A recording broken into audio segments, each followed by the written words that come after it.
Chinese, friends of Taiwan and New Zealand. Kia ora. 大家晚安，大家好。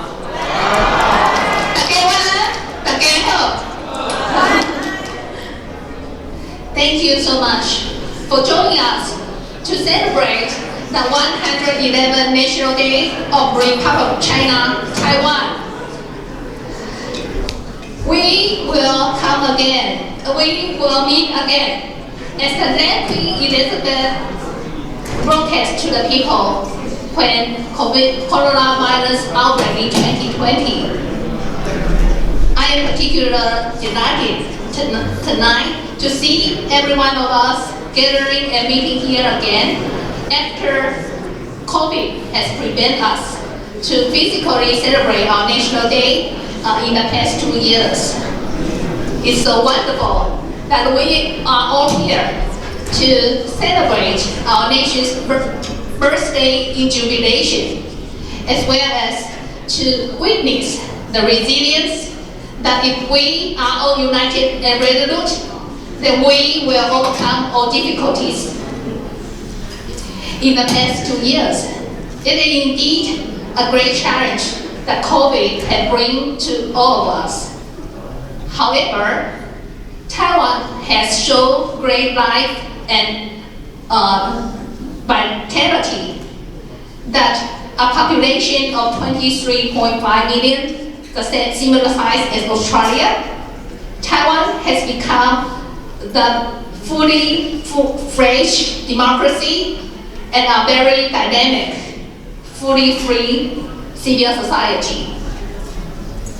And with active anti-pandemic measure, also the steady reopening of our society, we have created the second Taiwan economy miracle.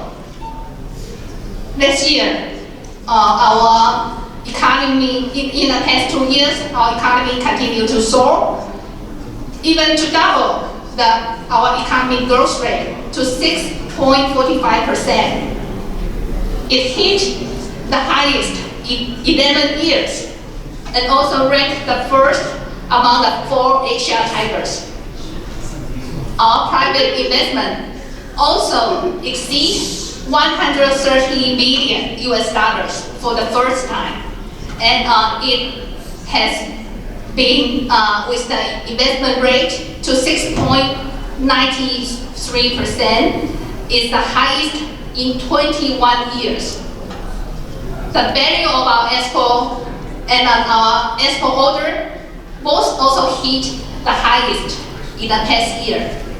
And we have become the 7th most competitive economy in the world according to 2022 World Competitive Report. In addition, Taiwan is a global leader in semiconductor production, commanding 70% of 7nm and below production capacity worldwide, or 90% the most advanced high-end chips. And the value of our semiconductor production has reached $1.3 trillion, ranked only second in the world. And in the post-pandemic era, Taiwan will continue to serve as the pivotal role in global supply chain, no matter in the solution of smart city, in deployment of green energy technology, or production of electronic vehicle, or global digitalizations. Taiwan will continue to be the reliable and indispensable partner in the global supply chain. This also means that there are many areas of cooperation that we can further expand with New Zealand.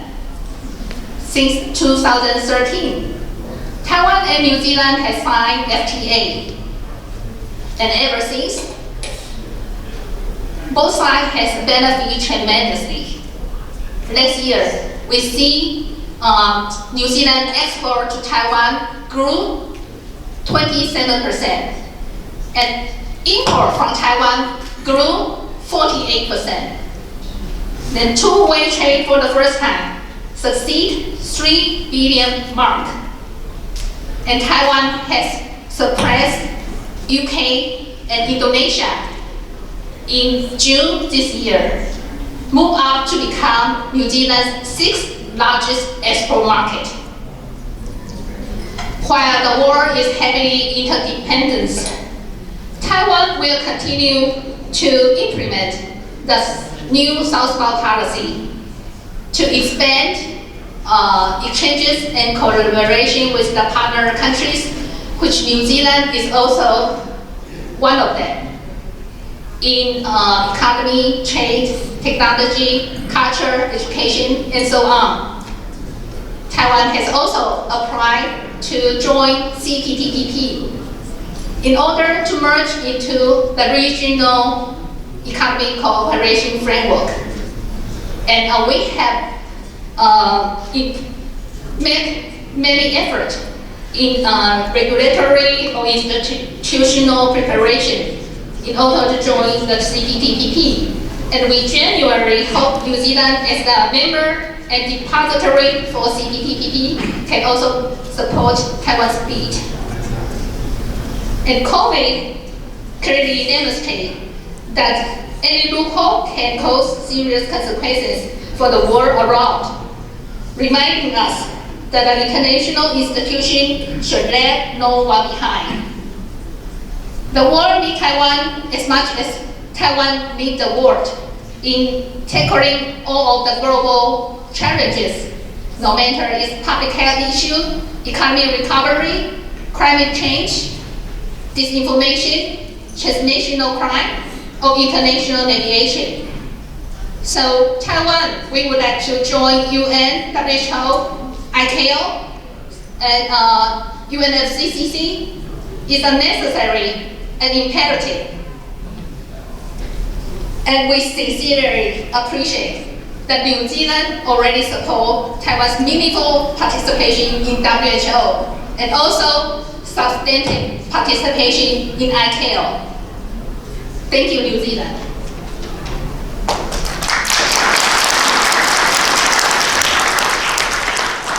In Russia's invasion of Ukraine and China's recently military exercise aimed at Taiwan are stark reminders that the international community is currently challenged by the rapid expansion of authoritarianism, against which Taiwan and Ukraine are at the front lines. Over the year, Taiwan has repeatedly protested China's military incursion and diplomatic pressures. As China now more aggressively wields its influence in every corner of the world, China recently used U.S. Speaker Nancy Pelosi's visit as a pretext to conduct military exercise aiming to change the status quo by denying Taiwan's trade is not international water and there is no media line in the Taiwan Strait. That not only escalate cross-strait tensions, but also jeopardize the peace and stability in the region. We are grateful that the G7, EU, ASEAN, Australia, Japan, and New Zealand, and many like-minded countries all voice out the concern for China's provocation. Taiwan is committed to maintain the status quo and to remain open for conductive dialogue with China. And we will not escalate, and we will not provocate, but we are very determined to defend our sovereignty and our democratic life.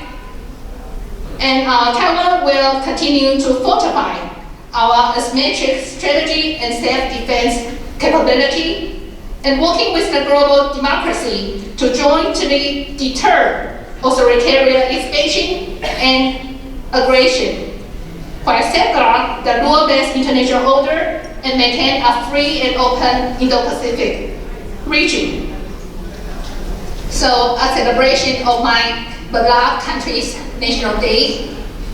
We are here to celebrate Taiwan's vibrancy, resilient, hard work achievement, and many potential for future cooperation.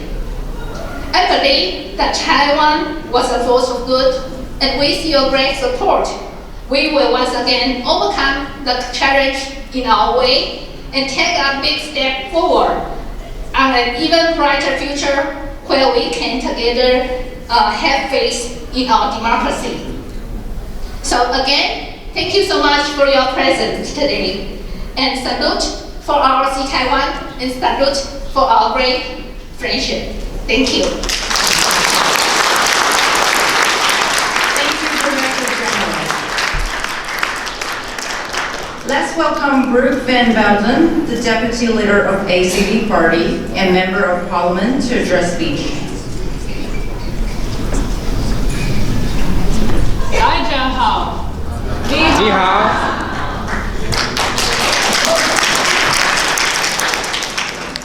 Well, look, it's a real privilege to be here today to join you in celebrating the 111th National Day of Taiwan. It is wonderful to see so many members of our community here, and I wish to acknowledge just a few. There'll be many people that I don't acknowledge, but it's great to see people from all walks of life willing to come here to join in celebration together. Kendra Chen, it's wonderful what you've done for the Taiwanese community already in your role as Deputy Director General for the Taipei Cultural and Economic Office, and Deputy Andy Chin for your role as well. I want to acknowledge Simon O'Connor from the National Party for being here, and Councillors Wayne Walker and Linda Kruger as well. It is really quite amazing the cooperation that New Zealand and Taiwan have together. I know that it is also very brave for many members of our community to celebrate Taiwan and the success and strength it is as a liberal democracy. And so I want to thank all the members of our community who stand up as part of our liberal democracy here to allow for open communication and freedom of association. I know David Seymour recently just hosted Kendra in the Ipsum electorate, and she accepted